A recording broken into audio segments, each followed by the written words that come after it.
नमस्ते प्यारे बच्चों। आप लोगों को स्कूल में ये जो दो बुकें दी गई हैं इनका नाम है ब्रज कोर्स। ये ब्रज कोर्स की दो किताबें मिली हैं और इसके पहले हमें तीन किताबें और दी गई थी, विज्ञान, गणित और अंग्रेजी की। ठीक है ना। तो उन तीन किताबों को आपने भर करके स्कूल में जमा कर दी होंगी।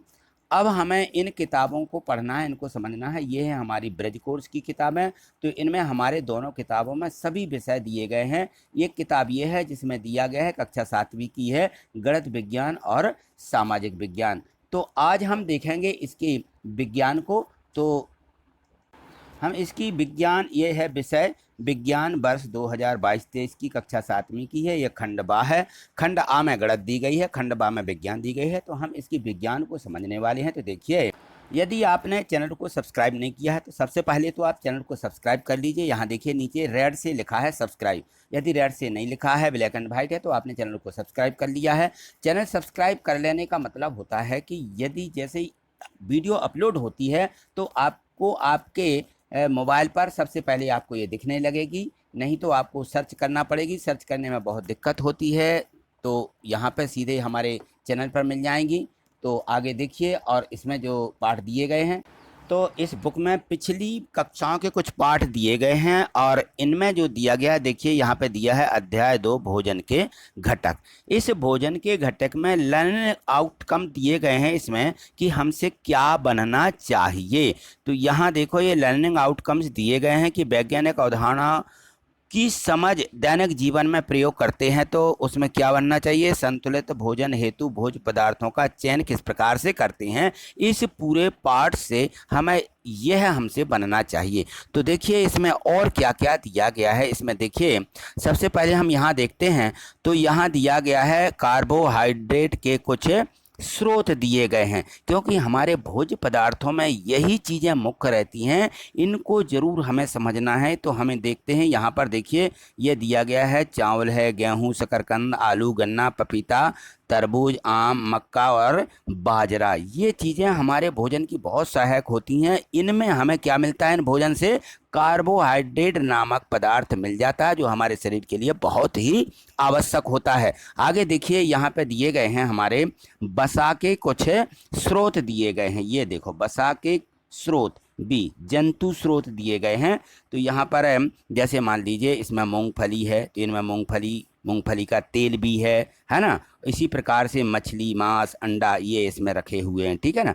तो इस प्रकार से ये चीज़ें भी हमारे भोज्य पदार्थों में हमारे शरीर के लिए बहुत ही आवश्यक होती हैं। यहाँ देखो प्रोटीन दिए गए हैं। तो यहाँ प्रोटीन में देखो क्या क्या दिया गया है। प्रोटीन में जैसे हमारे आते हैं मटर है ना, और मूंगफली है, ये तुअर दाल है, बाजरा है, सोयाबीन है ना। तो ये सब चीज़ें जो हैं हमें हमारे भोज्य पदार्थों में हमें होना चाहिए। ये इनकी हमें जानकारी होना चाहिए कि हमें क्या खाना क्या नहीं खाना है। तो ये वसा के बारे में लिखा हुआ है, तो इसको आप पढ़ लेंगे क्या क्या होते हैं। विटामिन इसमें कुछ दिए गए हैं। देखिए यहाँ पे लिखा कि गेहूँ है, चावल है ना। ये एकत्र दिए गए हैं। इस प्रकार से ये वसा के कुछ स्रोत हैं। इसी प्रकार से देखिए विटामिन सी जो रहता है किस में पाया जाता है। यहाँ पे दिया गया है कि संतरा है, अमरूद, मिर्च, नींबू, आंवला है, टमाटर, इन सब में विटामिन सी पाया जाता है जो कि हमारे शरीर के लिए बहुत ही आवश्यक है। और विटामिन डी देखिए यहाँ पे मांस, मछली, अंडा ये रखे हुए हैं, दूध है, इन सब में विटामिन डी पाया जाता है। तो यह भी हमें क्या करना चाहिए, भोज्य पदार्थों के अंतर्गत इनको लेना चाहिए। ठीक है। आगे देखिए और भी दिए गए हैं, आयोडीन के स्रोत दिए गए हैं। आयोडीन यहाँ पे रखे हुए हैं। बोतल में देखिए दूध रखा हुआ है। और भी चीज़ें हैं, जैसे मान लो हम लोग कहते हैं कि आयोडीन का नमक है ना। तो इस प्रकार से ये चीज़ें इसमें रहती हैं। यहाँ देखो फास्फोरस के कुछ स्रोत हैं। ये सब वैज्ञानिक नाम हैं कि फास्फोरस क्या होता है। जैसे केला में पाया जाता है, और भी चीज़ें रखी हुई हैं। तो इस प्रकार से लोहे के कुछ स्रोत होते हैं। जैसे हमने देखा कि पालक है, मछली है, इन सभी में जो है आयरन पाया जाता है। तो ये भी हमें भोज्य पदार्थों के अंतर्गत इनको लेना चाहिए। तो यहाँ देखो, यहाँ इसमें बॉटल में कैल्शियम रखा हुआ है। कैल्शियम की भी मात्रा हमारे शरीर में जाना चाहिए। और यहाँ पर ये देखो संतुलित आहार। तो संतुलित आहार के लिए ये सब चीज़ें यहाँ पे लिखी हुई हैं। तो इनको हमें ज़रूर एक बार अच्छे से पढ़ लेना है। और यहाँ देखिए अभावजन्य रोग, रोग कौन कौन से होते हैं, क्यों होते हैं, किस कारण से होते हैं। यहाँ पर देखिए विटामिन दिए गए हैं, इनकी कमी के कारण हमें रोग हो जाते हैं, तो इनको आप पढ़ लीजिए कि क्या लक्षण होते हैं। यदि मान लीजिए हम इनको नहीं लेते हैं तो सबसे पहले ये हमें रोग कौन से हो जाते हैं, ठीक है ना। तो यहाँ दिए गए हैं कि इनके ना होने से कौन सा रोग हो जाता है और इनकी पूर्ति कैसे होती है, उसके यहाँ लक्षण भी दिए गए हैं, ठीक है ना। तो आप इनको पढ़ लें, इसके बाद हम देखेंगे कि इसमें हमें करना क्या है। यहाँ देखिए वर्कशीट दी गई है, ये दी गई है वर्कशीट 1। यहाँ लिखा हुआ है प्रश्न 1, पोषक किसे कहते हैं। तो पोषक वे पदार्थ हैं जो पादपों और जंतुओं से हमें मिलते हैं तथा हमारे शरीर के लिए कुछ आवश्यक घटक होते हैं। इन घटकों को हम पोषक तत्व कहते हैं, ठीक है। प्रश्न 2 देखिए, पोषक के विभिन्न घटकों के नाम लिखो। तो इसमें आते हैं पोषक के घटक में कार्बोहाइड्रेट, प्रोटीन, वसा, विटामिन तथा खनिज लवण। यहाँ कार्बोहाइड लिखा हुआ है, कार्बोहाइड्रेट लिख लीजिए। यहाँ इसको आपको सुधार लेना है, कार्बोहाइड्रेट ऐसा लिख लें, कार्बोहाइड्रेट, हाइड्रेटा, ऐसा कार्बोहाइड्रेट। कार्बोहट लिख गया है ये, तो यहाँ हट गलत लिखा, कार्बोहाइड्रेट ऐसा लिखना है, ठीक है। चलिए प्रश्न 3 देखिए, हमारे शरीर को ये लिखा हुआ कार्बोहाइड्रेट की आवश्यकता क्यों पड़ती है। तो यहाँ सही लिखा, कार्बोहाइड्रेट हमारे शरीर को मुख्य रूप से ऊर्जा प्रदान करते हैं। कार्बोहाइड्रेट के 5 स्रोतों के नाम लिखिए। तो कार्बोहाइड्रेट हमने अभी उसमें देखे थे चित्र में, चावल है, पपीता है, मक्का, आलू, गन्ना, ठीक है ना। ये हमारे कार्बोहाइड्रेट इनसे मिल जाते हैं। चलिए आगे देखिए, अगला प्रश्न है। यहाँ देखिए प्रश्न 4 ए, इसमें दिया गया है कि भोजन के किस घटक को शरीर वर्धक भोजन कहते हैं। शरीर वर्धक का मतलब है जो हमारे शरीर के लिए उपयोगी हैं। तो प्रोटीन युक्त भोजन को, कौन से प्रोटीन युक्त, प्रोटीन हमने पढ़े भी हैं, तो इस प्रोटीन युक्त भोजन को शरीर वर्धक भोजन कहते हैं। चौथा देखिए प्रश्न 4 बी दिया गया है, वसा के कोई 5 स्रोतों के नाम लिखिए जो हमें पादपों से प्राप्त होते हैं, ठीक है ना। पादप माने पेड़ों से प्राप्त होते हैं। तो वसा के पादप स्रोत हैं मूंगफली और सरसों का तेल, मानिए ये सरसों से प्राप्त होता है। मूंगफली का तेल भी मूंगफली से ही प्राप्त होता है, तो मूंगफली और सरसों आ जाएंगे, ठीक है। और सूरजमुखी का तेल, ठीक है, नारियल का तेल, सोयाबीन का तेल, ये सभी हमें पेड़ों से, पादपों से प्राप्त होते हैं, ठीक है। चलिए प्रश्न 5 देखिए, हमारे शरीर में विटामिन का क्या कार्य है। तो विटामिन जो रहते हैं रोगों से हमारे शरीर की रक्षा करते हैं तथा आँख, दांत, अस्थियां, अन्य जो हड्डियां हैं, अस्थियां एवं मसूड़ों को स्वस्थ रखते हैं। ये है विटामिन का काम। तो हमें विटामिन भी लेना चाहिए। विटामिन के हमने चित्र बताए थे कि इनमें विटामिन पाया जाता है, ठीक है, सारणी भी दी गई है इसकी। प्रश्न 6 देखिए, विटामिन सी के कुछ स्रोतों के नाम लिखिए। अभी विटामिन सी के हमने स्रोत भी देखे थे। विटामिन सी के स्रोत हैं नींबू, आंवला, टमाटर, संतरा, अमरूद, मिर्च इत्यादि। इनमें हमें विटामिन मिल जाता है इन सभी को लेने से। यहाँ देखिए प्रश्न 7 दिया है कि हमारे शरीर को खनिज लवण की आवश्यकता क्यों होती है। खनिज लवण माने लोहा, ठीक है ना। तो शरीर के उचित विकास और अच्छे स्वास्थ्य के लिए प्रत्येक खनिज लवण आवश्यक होते हैं। खनिज लवण के स्रोत हैं दूध है, अंडा है, इसमें हमारे खनिज लवण पाए जाते हैं। प्रश्न 8 देखिए, निम्न के 2 स्रोतों के नाम लिखिए। आयोडीन के कोई 2 स्रोत, दूध और अंडा, इनमें हमें आयोडीन मिलता है। फास्फोरस के स्रोत लिखिए, दूध, केला, मिर्च, इनमें हमें फास्फोरस प्राप्त हो जाता है। लोहा आयरन के स्रोत लिखिए, पालक की भाजी होती है, पालक, अदरक, मछली, इनसे हमें लोहे के स्रोत हैं ये।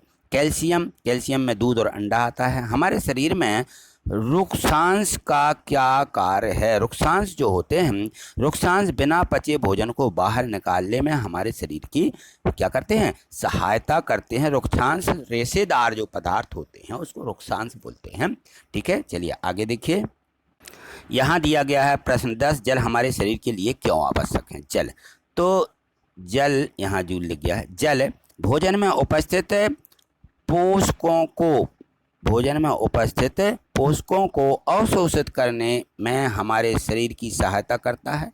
यह कुछ अवशिष्ट पदार्थों जैसे कि मूत्र है एवं पसीने के शरीर से बाहर निकालने में ये सहायता करते हैं, ठीक है। आगे चलिए, प्रश्न 10 दिया गया है कि संतुलित आहार किसे कहते हैं। संतुलित आहार की यहाँ पे देखिए परिभाषा दी है।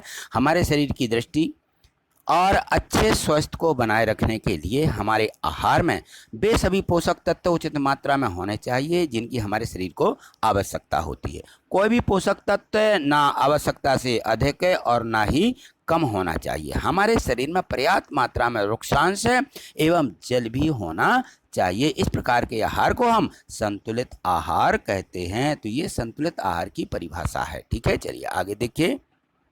यहाँ देखिए प्रश्न 2 दिया गया है इसका कि क्या प्रत्येक आयु वर्ग के लोगों को एक समान संतुलित आहार की आवश्यकता होती है, और होती है तो क्यों। देखिए यहाँ पे इसका उत्तर है कि प्रत्येक आयु वर्ग के लोगों के लिए अलग अलग प्रकार के आहार की आवश्यकता होती है। हमारा संतुलित आहार हमारे शरीर कार्य पर निर्भर करता है कि हमारा शरीर कैसा है। यदि कोई आदमी मरीज है तो उसको किस प्रकार के भोजन की आवश्यकता होती है, किन विटामिनों की आवश्यकता होती है, तो उनकी पूर्ति के लिए अलग अलग संतुलित आहार होना चाहिए। ठीक, प्रश्न 3 देखिए, यहाँ है अल्प व्यय कम खर्च। अल्प व्यय यानी कम खर्च या आसानी से उपलब्ध कोई 4 संतुलित आहार में सम्मिलित पोषक आहार का नाम लिखिए जो हमारे कम खर्चे से हमें मिल जाते हैं। तो सबसे पहले यहाँ देखिए मूंगफली है, दाल है, सोयाबीन है, अंकुरित बीज, आटे का मिश्रण, केला है, पालक है, सत्तू है, गुड़। इसी प्रकार के अन्य भोज्य पदार्थ जो रहते हैं वह कई पोषक तत्व को उपलब्ध कराते हैं। तो ये सब चीज़ें हैं जो कि हमारे कम खर्चे पे हमें मिल जाती हैं, क्योंकि यदि हम बाकी खर्च वाली चीज़ें देखें तो हम देखते हैं कि जैसे दवाइयाँ हैं तो इनमें बहुत ज़्यादा खर्च होता है। ठीक है ना, तो उनकी अपेक्षा में ये हमें सीधे मिल जाते हैं। ठीक, तो प्रश्न 4 देखिए, यहाँ है कि किसी पोषक का अत्यधिक मात्रा में सेवन हमारे शरीर पर क्या प्रभाव डालता है, कोई एक उदाहरण द्वारा स्पष्ट कीजिए। तो किसी भी पोषक का आवश्यकता से अधिक सेवन करने से हमारे शरीर पर जो हमारा शरीर है उसको ग्रहण नहीं कर पाता है, तो हानिकारक प्रभाव पड़ता है। जैसे अधिक वसा युक्त भोजन हमारे खाने में हमारे लिए बहुत ही हानिकारक हो सकता है। वसा की जरूरत रहती है लेकिन अधिक नहीं लेना चाहिए। ठीक, प्रश्न 5 देखिए, यहाँ लिखा है अभावजन्य रोग किसे कहते हैं। वे रोग जो लंबी अवधि तक पोषकों के अभाव के कारण होते हैं उन्हें अभावजन्य रोग कहते हैं। जो पोषक रहते हैं, पोषक तत्व रहते हैं, उनके अभाव के कारण या हमें मिल नहीं पाते हैं तो ऐसे रोग हो जाते हैं जो बहुत मुश्किल से ठीक होते हैं। ठीक है, चलिए आगे देखिए। यहाँ देखिए प्रश्न 6 दिया गया है कि विटामिन ए की कमी से होने वाले रोग का नाम और उसके लक्षणों को लिखिए। विटामिन ए की कमी से कौन सा रोग होता है। विटामिन ए की कमी से होने वाले रोग क्षीणता, दृष्टिहीन है, उसका लक्षण कमजोर दृष्टि। इसका मतलब है कमजोर दृष्टि यानी अंधेरे में रात में कम दिखाई देना। अंधेरी जो रात होती है उसमें बिल्कुल दिखते ही नहीं है, तो उसको क्षीणता, दृष्टिहीनता कहते हैं। इसके लक्षण कमजोर दृष्टि, अंधेरे रात में क्या होता है, कम दिखाई देता है। ठीक है ना, कम दिखाई देना, तो ये कहलाता है विटामिन ए की कमी से होने वाला रोग। ठीक है, तो देखिए यहाँ पे द्रा लिख लीजिए। यहाँ पे जो है द्रा नहीं बन पाया है, ऐसा दृष्टिहीनता। ठीक है, क्षीणता, दृष्टिहीनता और इसके जो लक्षण हैं कमजोर दृष्टि यानी अंधेरी रात में हमें कम दिखाई देना। ठीक है ना, तो चलिए आगे देखिए। प्रश्न 7 दिया गया है विटामिन बी की कमी से होने वाले रोग, उनके नाम और उनके लक्षणों को भी लिखिए। तो विटामिन बी की कमी से बेरी का रोग हो जाता है और इसके लक्षण हैं दुर्बल पेशियां और काम करने में ऊर्जा में कमी की महसूस होती है। तो ये जो है दुर्बलता आती है इस विटामिन बी की कमी के कारण। ठीक, चलिए आगे देखिए। यहाँ देखिए प्रश्न 8 में दिया है कि कैल्शियम की कमी से कौन सा रोग होता है और इसके लक्षण क्या हैं। तो रोग होता है अस्थियों और दंत क्षय, दांत खराब होने लगते हैं और हमारी जो हड्डियां हैं वो कमज़ोर होने लगती हैं और इसके लक्षण होते हैं कमज़ोर अस्थियां, दंत क्षय। ठीक है ना, तो ये इसके लक्षण दिखाई देने लगते हैं, कमजोरी आती है। ठीक है, चलिए आगे देखिए। प्रश्न 9, आयोडीन व लोहे की कमी से कौन से रोग हो सकते हैं। इसकी कमी को पूरा करने के लिए आवश्यक स्रोत क्या है। यदि आयोडीन की कमी होती है तो रोग होता है इसके आयोडीन की कमी से। यहाँ आयोडीन लिखना है, जिन लग गया है, ठीक है, आयोडीन, आयोडीन ऐसा लिख लीजिए, डी और ना, डीन की कमी से घेंगा यानी गायटर गले में हो जाता है, घेंगा रोग होता है। और लोहे की कमी से जो रोग होता है ये अरक्ता का रोग होता है। और इसके लक्षण हैं आयोडीन की कमी से गर्दन की ग्रंथियां का फूल जाना एवं लोहे की कमी से कमजोरी होती है। और इसके स्रोत हैं पालक और अदरक, मछली। इनको हमें लेना चाहिए। इनमें से हम यदि कोई एक भी लेते हैं तब भी हमारे उस स्रोत की कमी, उसकी पूर्ति हो जाती है। ठीक है, चलिए प्रश्न 10वां देखिए। सभी अभावजन्य रोगों की रोकथाम किस प्रकार से की जा सकती है। सभी अभावजन्य रोगों की रोकथाम संतुलित आहार लेने से की जा सकती है। ठीक, चलिए आगे देखिए।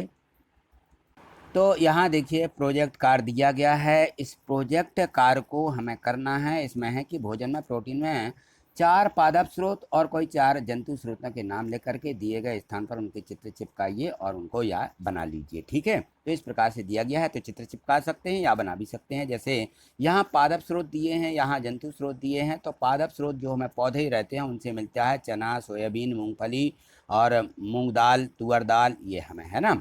और जंतु स्रोत है मांस है, मछली, अंडा, दूध, मक्खन इत्यादि। तो इनके जो चित्र हैं आप यहाँ छोटे छोटे से बना सकते हो किताब में देख करके, तो उनको आप यहाँ पे बना लीजिए। ठीक, आगे देखिए। तो यहाँ देखिए प्रश्न 2 दिया गया है कि आपके द्वारा दिन भर में जो भी भोज्य पदार्थ ग्रहण किए गए हैं उनकी सूची बनाइए तथा यह भी ज्ञात कीजिए कि उन भोज्य पदार्थों में कौन कौन से पोषक तत्व उपस्थित हैं। तो यह भोज्य पदार्थों की सूची दी गई है, उनमें उपस्थित पोषक तत्व, इनसे क्या मिल रहा है, और यह पोषक तत्व उनके ये स्रोत दिए गए हैं। तो जो हम दिन भर में भोजन करते हैं, चावल है, गेहूँ, दूध, अंडा, मछली, पपीता, गाजर, आम, चना, गन्ना इत्यादि हमारे भोज्य पदार्थ हैं। और इनमें उपस्थित जो पोषक तत्व हैं वो हमारी ये हैं, इनकी पूर्ति हो जाती है। कार्बोहाइड्रेट, इससे भी कार्बोहाइड्रेट गेहूं से, इसमें दूध, अंडा में बसा और मछली में भी बसा मिलता है, पपीता, गाजर और आम, इन सबसे विटामिन ए की पूर्ति हो जाती है। और यहाँ चना और जो गन्ना है, चना से हमें प्रोटीन ही मिलता है, गन्ना से हमें कार्बोहाइड्रेट प्राप्त होता है। तो इनके जो स्रोत हैं देखिए, चावल का जो हमें प्राप्त होता है, इनमें हमें आलू है, गन्ना है, इनसे हमारा कार्बोहाइड्रेट है। और जो कार्बोहाइड्रेट गेहूँ, मक्का, इनसे, और मछली, अंडा, दूध, इनसे हमें वसा की पूर्ति हो जाती है। तो ये हमारे पोषक तत्वों के स्रोत दिए गए हैं, तो इनको भी आपको अच्छे से समझ लेना है। चलिए ठीक है, आगे देखिए। यहाँ देखिए स्व आकलन दिया गया है कि हमने क्या सबसे सीखा है, हमसे कितना बन रहा है। निम्नलिखित प्रश्नों के उत्तर एक शब्द में लिखिए। तो हमारे शरीर को ऊर्जा देने वाले पोषक का नाम लिखो। क्या है? कार्बोहाइड्रेट, ये हमें ऊर्जा देता है। अस्थियों के लिए आवश्यक खनिज कौन सा है? ये आवश्यक खनिज है विटामिन डी। विटामिन सी की कमी से होने वाले रोग का नाम है स्कर्वी। अरक्तता किस खनिज की कमी से होता है? ये होते हैं लोहे की कमी से, जो आयरन होता है उसकी कमी से। यहाँ पे सत्य सत्य बताइए कि केवल फल खाने से भी पोषक तत्व मिल जाते हैं? नहीं, हमें फल खाने से ही नहीं, हमें गेहूँ, चावल, मक्का इत्यादि चीज़ें खाना चाहिए। संतुलित आहार खाकर अभावजन्य रोगों की रोकथाम की जा सकती है? बिल्कुल की जा सकती है। ये कुरकुरे व चिप्स में सभी पोषक तत्व पर्याप्त मात्रा में होते हैं? ये गलत है, नहीं होते हैं। ठीक, चलिए आगे देखिए। यहाँ देखिए इसी का डी दिया गया है। अधिक मात्रा में किस पोषक तत्व को ग्रहण करना हानिकारक होता है? ये बिल्कुल सत्य है। अधिक मात्रा में किसी भी पोषक तत्व को लेंगे तो वो हानिकारक होता है। सही जोड़ी मिलाइए। यहाँ रोगों के नाम दिए गए हैं, यहाँ पोषक तत्व की कमी जो होती है उसका नाम दिया गया है। बेरी बेरी का रोग विटामिन डी की कमी के कारण होता है। रैकेटस जो रोग होता है यह विटामिन B1 की कमी से। स्कर्वी रोग जो होता है यह हमारा विटामिन सी की कमी से हो जाता है। अस्थियां और दंत क्षय जो रोग है ये कैल्शियम की कमी के कारण होता है। तो ये हमें इनकी जो है इस प्रकार से जोड़ी मिला देना है। चलिए आगे देखिए। यहाँ देखिए इसमें प्रश्न 4 में दिया कि सही विकल्प का चयन कीजिए। इसमें है विटामिन के पादप स्रोत कौन से? पादप स्रोत कौन से हैं? देखिए विटामिन तो इन सबसे मिलते हैं, लेकिन पादप यानी पौधा, ठीक है ना, तो ये कौन सा स्रोत हो जाएगा इसमें, नींबू, इससे हमें विटामिन मिलते हैं।